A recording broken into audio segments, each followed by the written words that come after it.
everyone, welcome back to my channel English with Shasta.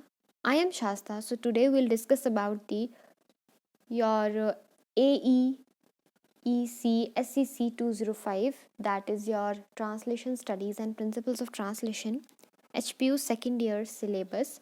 So today we'll discuss unit 1, and if you have any queries related to any topic or any question that you think that I should answer, then you should contact on the details that is given in the description box.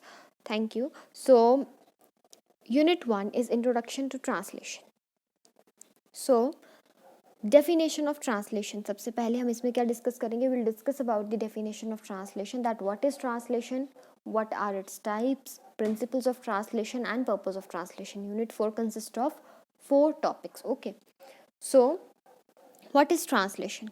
Translation, I have written all this material, you just go through it. I'll give you only the highlighted points, means only the important points. Okay, so translation बहुत ही ज़्यादा important discipline है. Discipline in which sense? Discipline in which sense कि इसको जो है वो हर एक sphere of activity में हम यूज़ करते हैं. ठीक है, translation is very very important. It shouldn't be neglected. Okay, so no one is confined to his native language only. ठीक है, अब देखो सबका जो है वो कल्चर डिफरेंट है. ठीक है, कोई भी जो पर्सन है he is not only confined to his native language. ठीक है, अब आप लोग हैं, अब आप लोग भी इंग्लिश पढ़ रहे हैं. ठीक है, अब सिर्फ आपकी लैंग्वेज पहाड़ी है सपोज हिमाचल की, तो आप वहाँ तक तो कन्फाइंड नहीं है. ठीक है, उस तक तो नहीं आप सीमित हैं, आप उससे आगे भी बढ़े. मीन्स अपनी नेटिव लैंग्वेज से हम आगे भी बढ़े. हिंदी, हम सिर्फ हिंदी नहीं पढ़ रहे हैं, हम इंग्लिश भी पढ़ रहे हैं, बाकी लोग फ्रेंच भी सीख रहे हैं. So no one is confined to their native language only. Okay, so translation क्या होती है? इसमें आपका जो सोर्स टेक्स्ट होता है, सोर्स टेक्स्ट सपोज जैसे हिंदी में मैं बोलती हूँ कि राम खाता है. ठीक है, तो राम खाता है क्या है? सोर्स टेक्स्ट है हिंदी का. उसको मैंने ट्रांसलेट करना है टारगेट लैंग्वेज. टारगेट लैंग्वेज मुझे लिखा होगा ट्रांसलेट इनटू इंग्लिश, तो इंग्लिश मेरी क्या हुई? टारगेट लैंग्वेज हुई. तो टारगेट लैंग्वेज में हमने ट्रांसलेट जब करना है, तो राम खाता है, राम ईट्स है ना, फूड जो भी है, तो वहाँ पे क्या आ जाएगा आपका कि राम ईट्स फूड जो है वो क्या हो गया? आपका टारगेट लैंग्वेज टेक्स्ट हो गया, TLT हो गया. ठीक है, तो आपने SLT को TLT में चेंज करना है, लेकिन ध्यान में रहे without changing it's meaning. Meaning change नहीं होना चाहिए, मीनिंग आपका वही रहना चाहिए. ठीक है, सरफेस मीनिंग आपका नहीं बदलना चाहिए. कभी कभी क्या होता है ना, हम क्या करते हैं, जब हम ट्रांसलेट करते हैं तो हमारा मीनिंग ही चेंज हो जाता है, क्योंकि हम अप्रोप्रिएट वर्ड्स जो है वो नहीं यूज़ कर पाते. ठीक है, तो इसीलिए जो है वो जब हम SLT से, सोर्स लैंग्वेज टेक्स्ट से TLT में करेंगे, टारगेट लैंग्वेज टेक्स्ट में, तो आपका जो है मीनिंग चेंज नहीं होना चाहिए. मतलब जो मीनिंग वो कन्वे करना चाहता है मैसेज SLT वाला, वही सोर्स मैसेज वहाँ तक पहुँचना चाहिए into the TLT. Okay, so you can also quote the various definitions. Okay, आप डेफिनेशंस भी कोट कर सकते हैं, I let you know. So यहाँ पे देखो, अब सोर्स लैंग्वेज ही मैंने आपको बता दिया TLT. ठीक है, to ensure that surface meaning of the two will be approximately similar. दोनों का मीनिंग सिमिलर होना चाहिए, स्ट्रक्चर सिमिलर होना चाहिए. ठीक है, सो ऑक्सफोर्ड यूनिवर्सिटी क्या बोलती है? डिफाइंस ट्रांसलेशन एज, कुछ चीज़ें नहीं भी लिखी होंगी जो एक्स्ट्रा मैं बता रही हूँ, सो आप नोट मेकिंग भी अपनी साथ में कर सकते हैं. ठीक है, not note making but note taking, because note making और टेकिंग में फ़र्क होता है ना. ये आपकी सॉफ्ट स्किल, जब आप पढ़ेंगे फाइनल ईयर में सॉफ्ट स्किल वाला एग्जाम है, वहाँ पे नोट टेकिंग और मेकिंग. नोट मेकिंग का मतलब है किसी चीज़ आप देख रहे हो उसमें से उतार रहे हो, जैसे सपोज अ बुक से उतार रहे हो. ठीक है, लेकिन नोट टेकिंग का मतलब है कोई स्पीकर बोल रहा है तो आप जो है वो लिख रहे हैं at the same time, that is known as note taking. So note taking आप कीजिए. अब जैसे मैं बोल रही हूँ, ऑक्सफोर्ड यूनिवर्सिटी क्या बोलती है? Defines translation as the process of translating words और text from one language to another. ठीक है, that is a definition by Oxford university. So translation में 3 एसेंशियल क्वालिटीज़ होनी चाहिए. ठीक है, और I think I haven't mention कि ट्रांसलेशन जो है, ठीक है, that is derived from the, sorry, that is made up of 2 words. एक है ट्रांस और एक है लेटस. ठीक है, ट्रांस का क्या मतलब है? Trans means across and latus means carrying. So इसका मतलब क्या हो गया कि ट्रांसलेशन क्या है? ट्रांसलेशन क्या है? Is the carrying across from one language to another. हम मैसेज को कैरी करें. कैरिंग किसका? कैरिंग होगा आपका मैसेज का, carrying of message from one language to another. Okay, so translation में क्या होनी चाहिए, 3 एसेंशियल क्वालिटीज होनी चाहिए, you should remember this, accuracy, clarity and flexibility. ठीक है,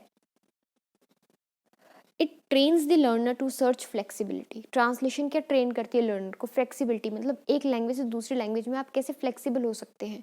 ठीक है, आप स्ट्रक्चर्स का यूज़ कर रहे हैं, आप मैसेज को जो है वो बोलते हैं ना, मैसेज को घुमा नहीं रहे हैं, एज इट इज़ मैसेज जो है वो आप दिखा रहे हैं। ठीक है, लेकिन सिर्फ आपने लैंग्वेज को घुमाया है। ठीक है, क्लैरिटी, अब देखो जब हम फ्लेक्सिबिलिटी हम करेंगे एक लैंग्वेज से दूसरी लैंग्वेज में करेंगे, ठीक है, तो हम क्या करेंगे, एक्यूरेसी आनी चाहिए हमारे किस में, वर्ड्स में। सो फ्लेक्सिबिलिटी, एक्यूरेसी, और एक्यूरेसी के साथ साथ क्या है, मैसेज की क्लैरिटी होनी चाहिए। जो सोर्स लैंग्वेज से मैसेज आ रहा है वो टारगेट लैंग्वेज पे भी जो है वो क्लियरली जो है वो आना चाहिए समझ। ठीक है, कन्वे क्लियरली होना चाहिए, the message should be meant, sorry, message should be clear, accurate, concise. Okay, समझ गए। अब जो यहाँ पे क्या है, translation is not pouring wine from one bottle to another, इतना ईजी नहीं है। ठीक है, translation it's just an example, you can also quote it. So substance and form can not be separated. Translation is more than a triple matching of words, grammatical structure, lexical structures, complex, ये पता है आपको। A good translation is the one which the contemporary reader expects and accept. Good translation क्या होगी कि हमारी expectation है, मैं आपको दूंगी राम खाना खाता है तो आप उसकी जो है मैं आपसे एक्सपेक्ट कर रही हूँ, और जो आप ट्रांसलेट करके दोगे मैं एक्सेप्ट भी करूँगी उसको। ठीक है, तो गुड ट्रांसलेशन वो होती है, ये आर्ट होता है। तो गिलबर्ट हायट क्या बोलते हैं, a badly written book is only a blunder. अगर एक किताब, किसी ने कोई किताब बुरी लिखी है तो वो सिर्फ एक ब्लंडर रहा होगा उसकी लाइफ का, लेकिन एक बैड ट्रांसलेशन जो है अच्छी बुक का बैड ट्रांसलेशन एक क्राइम है। ठीक है, क्योंकि अगर हम, जैसे आप कोई पोइम पढ़ते हैं, पोइम में आप किसी मैसेज कन्वे करते हैं ना अपने, जैसे आपने समरी लिखनी या कुछ लिखना है तो मैसेज कन्वे करते हैं हम ऑथर का। ठीक है, अगर हम उसके आसपास भी नहीं पहुंच पाए तो मीन्स हमने गलत ट्रांसलेशन किया, हमने गलत मैसेज कन्वे कर दिया है, and it shouldn't be like that, है ना, because if the message is conveyed wrong, ठीक है, अगर मैसेज कन्वे हो जाएगा रॉन्ग, देन द ऑथर, जो ऑथर होगा उसको क्या लगेगा कि शायद उसका मैसेज लोग समझ नहीं पा रहे हैं। ठीक है, और misinterpretation is, it leads to the misinterpretation of the text. ठीक है, टेक्स्ट जो है वो मिस इंटरप्रेट हो जाएगा, समझ गए। अब नेक्स्ट आ जाएंगे आपके, सो ये जो अलेक्जेंडर टिटलर है ये प्रिंसिपल्स ऑफ ट्रांसलेशन है। ठीक है, प्रिंसिपल्स ऑफ ट्रांसलेशन हमारा नेक्स्ट टॉपिक है, आप उसमें इंक्लूड कर सकते हो। ठीक है, प्रिंसिपल्स ऑफ ट्रांसलेशन में आपने यही लिखना है, ये अलेक्जेंडर टिटलर और एक डोबेट है कि क्या नाम है उसका, हाँ डोलेट, इसके लिखने हैं। ठीक है, अब यहाँ पे principles of translation you know very well, ये पढ़ लेना आपने, और ध्यान में रहे ये जो मैंने इसीलिए ये बड़ा लिखवाया है कि व्हाट इज़ ट्रांसलेशन, ताकि आप हर एक क्वेश्चन में, आपको जो भी क्वेश्चन आएगा, whether it's related to purpose of translation और अप्रोचेस टू ट्रांसलेशन, कुछ भी आएगा ना, आपने बस सबसे पहले इंट्रोडक्शन यही लिखनी है, कंक्लूजन में भी यही लिखना है, और थोड़ा बहुत उसको ऐड ऑन कर लेना जो आपका टॉपिक होगा। ठीक है, लेकिन इंट्रोडक्शन के लिए आपको मैंने इसीलिए ये 2-3 पेज का बताया, ताकि आप जो है वो इसको हर एक क्वेश्चन की इंट्रोडक्शन में आप डाल सकें। ठीक है, प्रिंसिपल्स ऑफ ट्रांसलेशन में भी अगेन आपने वैसे ही करना है। Translator is a traitor. It said that translations are often not generic and trustworthy and are distortion of the original. Translation आपको पता है distortion होती है original की, real तो वो नहीं होती हैं। ठीक है, we can't say that they are accurate or real, लेकिन वो क्या होती है, distortion होती है। ठीक है, जैसे कि mirror image बनती है ना, mirror में अगर कोई चीज़ ऐसे दिख रही है, ठीक है, उधर यहाँ पे डॉट लगा है सपोज, तो मिरर की दूसरी तरफ वो ऐसे होगी। ठीक है, तो इस तरीके से जो है वो मिरर इमेज होती है, बिल्कुल सेम हम नहीं कर सकते। ठीक है, एक्यूरेट हम नहीं दे सकते, बट उसके आसपास हम पहुंच सकते हैं। ठीक है, फर्स्ट इंटेलेक्चुअल थ्योरी, फर्स्ट इसने दी है theory of translation, principle of translation Dolet ने दिया, एक फ्रेंच ह्यूमनिस्ट थे, इसने 5 प्रिंसिपल्स रखे कि ट्रांसलेशन के 5 प्रिंसिपल्स होने चाहिए ट्रांसलेट करते वक्त, आप इसको भी मेंशन कर सकते हो। ठीक है, अलेक्जेंडर टिटलर फर्स्ट उसने ही दिया, डॉलेट ने।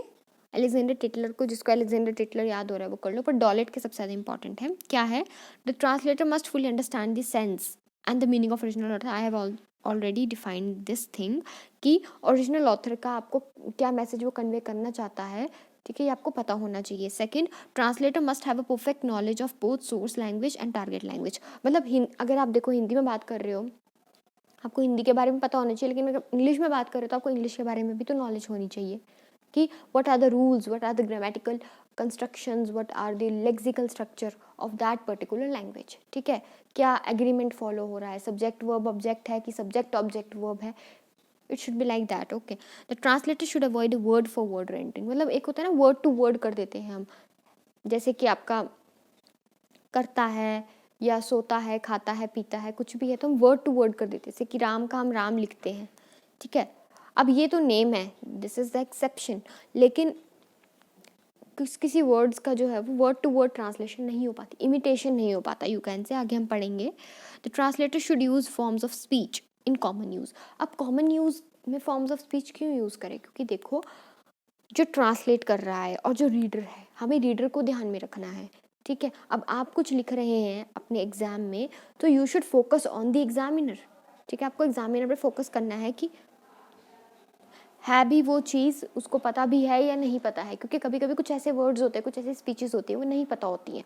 ठीक है, अगर अब मैं आपको बहुत ज़्यादा कॉम्प्लेक्स वर्ड्स का यूज़ करूँ तो it might be difficult for you to understand that what I want to convey. So इसीलिए जो है वो I am using the common vocabulary और the everyday sentences that you might have been used or you are aware of that particular sentences. Okay, the translator should choose order and appropriately to the correct sense. ठीक है, अब translator को words भी easy use करने हैं, sense भी उसको जो है वो देखनी पड़ेगी कि भाई कौन सा ऑर्डर. वो जंबल्ड वर्ड्स आते थे ना छोटे होते, वैसे नहीं कर देना है ट्रांसलेट करते वक्त, कि जैसे कि हिंदी में लिखा है राम, सॉरी इंग्लिश में राम ईट्स फूड है, हिंदी में है क्या, राम खाना खाता है, तो खाना उधर लास्ट में गया, इसका है सब्जेक्ट वर्ब ऑब्जेक्ट, और हिंदी का है सब्जेक्ट ऑब्जेक्ट वर्ब, ऑब्जेक्ट पहले आया, खाना पहले आया. ठीक है, ट्रांसलेटर शुड चूज, तो इस तरीके से अप्रोप्रिएट करेक्ट उसका चूज करना. टाइप्स इसके जैकोब्सन ने दिए, you can also mention his name in your exam. And इसके लिए भी आप सबसे पहले क्या करेंगे, वो जो आपको ट्रांसलेशन की स्टार्टिंग में दी थी कि व्हाट इज ट्रांसलेशन, उसको आप इसमें इंक्लूड करेंगे, क्योंकि आपको वो हर जगह इनकॉर्पोरेट करना पड़ेगा. You have to incorporate introduction to translation in every question that you tackle. Okay, जो भी सिलेक्टेड क्वेश्चन आएगा. सो सबसे पहले इंट्रालिंगुअल में क्या है, it is an interpretation of verbal science by means of science of same language. ठीक है, इसमें सेम लैंग्वेज के साइंस की जो है वो इंटरप्रिटेशन, मतलब एक वर्बल साइंस है ना, दोनों लैंग्वेजेस सेम है, कौन सी, टारगेट भी और सोर्स भी, तो उन दोनों को आप इजीली जो है वो ट्रांसलेट कर सकते हैं. जैसे हम समराइज करते हैं चीज़ों को, रिराइट करते हैं, इस तरीके से. ठीक है, नेक्स्ट है इंटरलिंगुअल मीन्स, इसको ट्रांसलेशन प्रॉपर भी बोलते हैं. ट्रांसलेशन प्रॉपर मीन्स एक हिंदी है तो एक इंग्लिश है, इस तरीके की आप ट्रांसलेशन कर रहे हैं. इंटरसेमियोटिक हम ट्रांसम्यूटेशन भी बोलते हैं. Transmutation it is an interpretation of verbal science by means of non verbal science system. हमने करने वर्बल साइंस में ही है, लेकिन नॉन वर्बल होंगे वो वाले, मतलब non verbal in the sense कि रिटन नहीं होंगे. ठीक है, रिटन भी आपको पता है ना, written communication is also kind of verbal communication, you also know that. अब आप आगे फाइनल ईयर में भी पढ़ेंगे. सो यहाँ पे जो है वो आपने क्या करना है, म्यूजिक, फिल्म और पेंटिंग को जब हम देख के हम बोलते हैं ना वो चित्र का वर्णन करो, और that things that we use to do in our childhood days, so और in earlier classes I can say. So वहाँ पे हम यही करते हैं. ठीक है, हम क्या करते हैं, ट्रांसम्यूटेशन करते हैं, मतलब हम इंटरसेमियोटिक ट्रांसलेशन करते हैं. दूसरे में हमें कोई लिख के नहीं दिया हुआ है टेक्स्ट, नॉन वर्बल साइन है, लिख के नहीं दिया हुआ है, एक्शंस हैं, जेस्चर्स हैं, पोजेस हैं, हम उनको ही देख रहे हैं, और फिर हम जो है उसको वर्बल में कन्वर्ट करें, मतलब तब हम उसको राइट कर रहे हैं. ठीक है, लिख रहे हैं तब उस चीज़ को हम. ठीक है, तो वो आ जाता है आपका इंटरसेमियोटिक ट्रांसलेशन. लास्ट टॉपिक है इसका purpose of translation. Purpose of translation मैंने यहाँ पे ऐसे इसलिए किया है कि मतलब आपको वो जो व्हाट इज ट्रांसलेशन है वो इसमें भी आपको डालना है. Okay, purpose you all know that means of communication. Translation एक मीन्स ऑफ कम्युनिकेशन है. ठीक है, ताकि हम अपनी फीलिंग्स को एक्सप्रेस कर सकें, ऑथर का मैसेज कन्वे कर सकें. Sort of bridge फिल्स the gap between culture and language. Culture और लैंग्वेज को, जैसे हिंदी और इंग्लिश, दोनों को ये क्या है, साथ में लेके आएगा. दोनों के कल्चर को रिप्रेजेंट करेगा. That what is a culture that is followed in Hindi means in source language text and what is the targeted culture. ठीक है. Involves perception and interpretation. क्योंकि जब हम किसी को पढ़ते हैं, ठीक है, सपोज कोई चीज़ मैंने आपके सामने लिख दिया, आप अभी मेरे ही नोट्स पढ़ रहे हैं, सो इसमें क्या होगा, आप क्या करेंगे, इंटरप्रेट करेंगे, इंटरप्रेट. और सबके इंटरप्रिटेशन, सबके point of view, everyone's opinions are different. ठीक है. कोई भी पर्सन के ओपिनियन किसी के भी पर्सन दूसरे सेकंड पर्सन के साथ मैच नहीं कर सकते. ठीक है. Because everyone's interpretation is different, everyone's the way of thinking is different, means the mental horizon is different. ठीक है. No text is original. कोई भी टेक्स्ट ओरिजिनल नहीं होता, क्योंकि सबकी अपनी अपनी समझ है. ठीक है. अब नो टेक्स्ट इज ओरिजिनल को मैं ऐसा समझ रही हूँ कि कोई भी टेक्स्ट ओरिजिनल नहीं होता, कोई कुछ और समझेगा. ठीक है. सबके अपनी अपनी इंटरप्रिटेशंस हैं. Protector of cultural heritage. Yes, very very important. Protector है कल्चरल हेरिटेज का. जब हम ट्रांसलेट करते हैं तो हमारी साथ में कल्चर, हेरिटेज, हमारे नॉर्म्स, हमारे जो भी हमारे एथिक्स, वैल्यूज़, मॉरल वैल्यूज़, सब कुछ जो है वो दूसरी टारगेट लैंग्वेज में शो होना चाहिए. तभी तो ट्रांसलेशन का मतलब है. ठीक है. अब जैसे सपोज आपने सुना होगा कि काफ़ी लोग आजकल क्या करें, ट्रेंड बन गया है, इंटरनेशनल वो मिलते हैं ना, अवार्ड्स मिलते हैं, जैसे बुकर प्राइज़ होता है, नोबेल प्राइज़ होता है, इस तरीके से इंटरनेशनल नोबेल के इंटरनेशनल बुकर प्राइज़ कुछ ऐसा मिलता है. वो तब मिलता है जब आप इंडिया के किसी ट्रांसलेशन को, मतलब इंडिया के कोई ट्रांसलेशन, किसी ऑथर की ट्रांसलेशन, ऑथर को की बुक को ट्रांसलेट करेंगे आप इंग्लिश में या बाहर की फॉरेन लैंग्वेज में, तब मिलता है इंटरनेशनल वो वाला प्राइज़ जो मैंने that I have mentioned earlier. So वो मिलता है. और वो कैसे मिलेगा अब, कि आप इंडिया वालों की हेरिटेज को अगर प्रिजर्व करेंगे, जब आप दूसरी लैंग्वेज में कन्वर्ट करें. तभी उन्होंने बोला था ना कि हमने जब प्रिंसिपल्स पढ़े थे कि पता होना चाहिए उसको सोर्स लैंग्वेज के बारे में भी और टारगेट लैंग्वेज के बारे में. Then and that is possible. Okay, so it's all about unit 1 translation. Okay, so I'll make the video on unit 2. Unit 2 is your approaches short video ही होगी, क्योंकि ये थोड़ी शॉर्ट होगी पर समझाते इसको टाइम लगता है, बहुत इंपॉर्टेंट है ये भी. ठीक है. so it's all for today. so thank you so much. have a good day. bye bye. all the very best and take care.